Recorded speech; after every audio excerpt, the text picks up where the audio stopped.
Buongiorno cari amici e ben ritrovati in questo spazio in mia compagnia. Oggi voglio parlarvi di un argomento che sfiora, anzi un argomento cabalistico che però abbraccia la nostra realtà. Infatti la ripartizione di tre mondi che può essere fatta a livello in verticale, ecco diciamo così, può essere adattata anche al piano materiale e dunque in orizzontale. In effetti vi mostro uno schema che è stato disegnato apposta per questo video, dove vi faccio capire in sostanza come può essere classificato il genere umano. E vediamo un po', che corrisponde anche, scusate, eccolo qua, poi comunque aggiungeremo al video un frammento, diciamo così, di 10 secondi dove potrete visionare meglio lo schema, se non vorrete mettere in pausa, comunque lo inseriamo.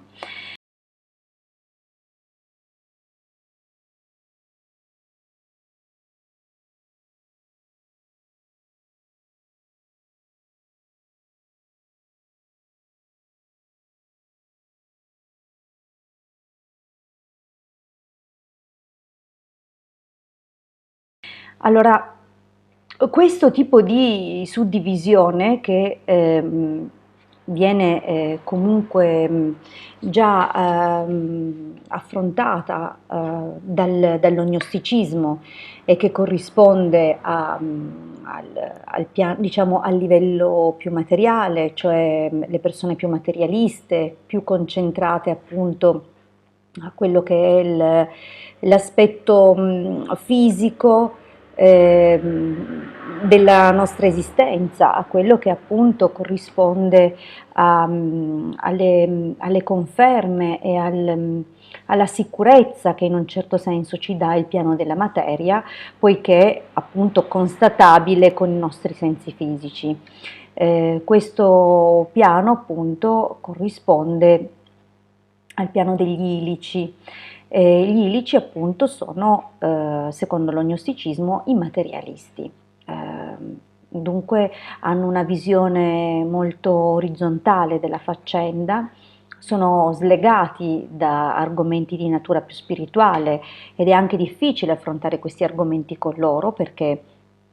riescono a concepire la spiritualità nella misura in cui hanno un'infarinatura di tipo religiosa e anche lì non è detto che il loro rapporto con Dio possa andare al di là di qualcosa di preconfezionato, precostituito e che corrisponde a si fa così, mi hanno insegnato così e io credo così. Cioè non va al di là di un'accettazione passiva di quello che è stato loro tramandato, sia come credo di tipo familiare, perciò tutto quello che è la tradizione della propria famiglia, sia proprio anche come esperienze individuali. Dunque c'è un pregare che è un pregare al momento del bisogno, c'è un pregare che non è una reale connessione col proprio intimo, ma è un rivolgersi a un'entità astratta che in misura più o meno differente può essere o meno contattata o più o meno può dare delle risposte o interessarsi della nostra vita. Dunque c'è un totale distacco fra il sé degli ilici e una dimensione più spirituale, più profonda. C'è una seconda classe che ingloba e supera gli ilici ed è diciamo una cerchia già più ristretta rispetto a quella che può essere identificata come la gente comune, che appunto presa dalla finzione della realtà è schiacciata anche da una certa morsa che appunto li costringe a correre a non farsi domande se non di tipo pragmatico, a vedere come la propria vita come una forma di punizione o qualcosa che è legato alla fortuna, alla sfortuna, insomma, tolto da una visione più, ehm, come dire, superstiziosa, ecco. Il gradino superiore appunto è data dagli psichici, e cioè sono persone aperte a un discorso di natura religioso, spirituale, ma anche appartenenti alla classe del clero o altre categorie di questa natura, ecco, non necessariamente di tipo cattolica, ma altre forme di clero legate ad altri credo religiosi,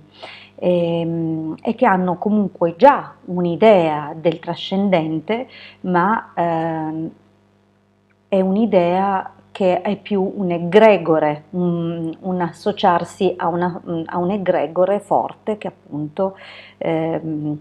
stabilisce determinate norme, determinate regole e determinate libertà. All'interno di questo appunto esistono anche i negromanti, tutta la classe diciamo stregonesca, che ha già una certa libertà dal piano materiale, ha un certo spazio di movimento e ottiene già delle cose abbastanza sorprendenti, ma non ha ancora, o non ha proprio, a causa anche di una volontà del divino, gli manca quel quid. Fa già parte dei chiamati, ma non è parte degli eletti. Lo so che è brutto dire così, che è quasi come un escludere qualcuno, ma non è assolutamente un discorso che voglia escludere alcunché, è un discorso proprio di maturazione dell'anima, e quello che dobbiamo assolutamente fare nella nostra esistenza è improntare lo sviluppo dell'anima. È lei a stabilire a quale classe apparterremo, ed è il nostro impegno assoluto dirigere appunto la nostra attenzione al favorire il suo sviluppo, la sua crescita, e siamo qui per questo.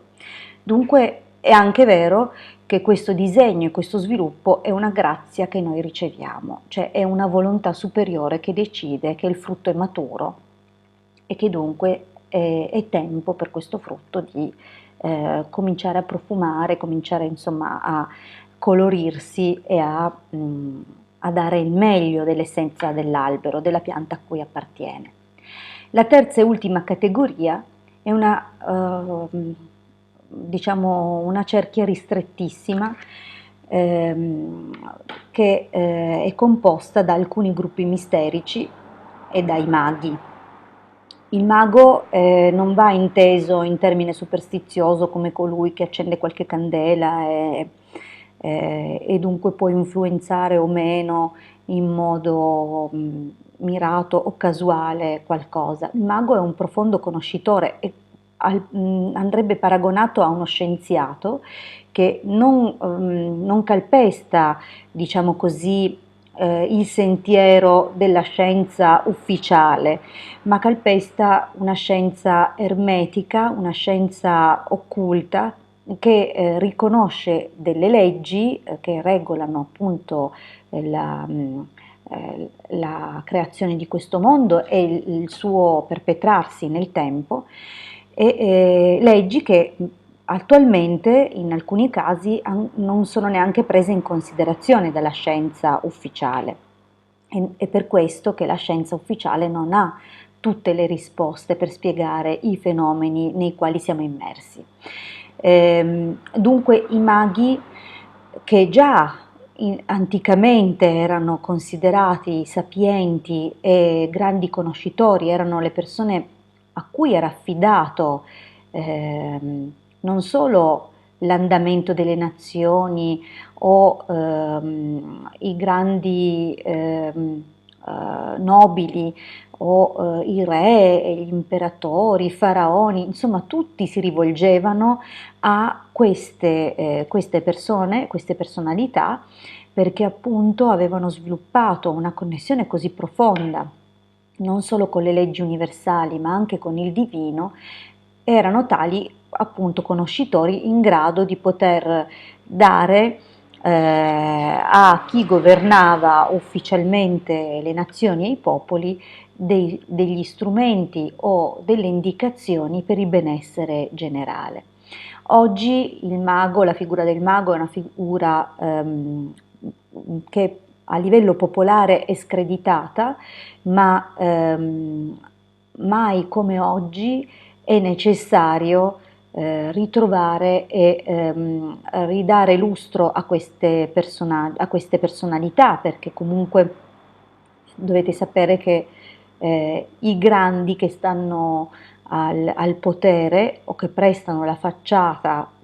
al potere in realtà sono un paravento dietro il quale si celano i grossi gruppi misterici, che sono appunto quelli che governano realmente il mondo. Ancora oggi è così e dunque va comunque differenziato cioè la nostra opinione sui maghi va comunque rivista e rivalutata proprio nella misura in cui possono o meno influenzare la realtà e il tipo di vita che ci aspetta in un certo senso e che grazie al loro intervento può essere garantito e tutelato. Non si ha veramente la contezza di quanto lavoro ehm, è alle spalle di questi gruppi misterici per il bene dell'umanità, anche se talvolta entrano in conflitto e poi a darci di mezzo è l'umanità. Vi ringrazio comunque per avermi ascoltato fino a qui e vi rimando alla prossima condivisione. Un grande abbraccio dalla vostra Hildegarda. A presto!